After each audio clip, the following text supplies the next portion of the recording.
Hi, I'm Senator Andrea Paredes. Hi, I'm Senator Chelsea Gutierrez. And you're watching Senate Speaks. This week in our Senate meetings, the Executive Board met and discussed some of the issues that have had a growing concern on our campus. Senate voiced disapproval of the provost candidates that were nominated for the position.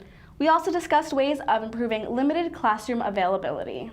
On behalf of Student Senate, we would like for the students to keep an eye out for upcoming events. SUNY Walks Out is happening March 4th at 12 p.m. in order to help raise awareness for those damaging tuition hikes. The Budgeting Finance Committee will be having their annual meeting on March 11th to the 13th, essentially discussing the amount of money allocated for each club.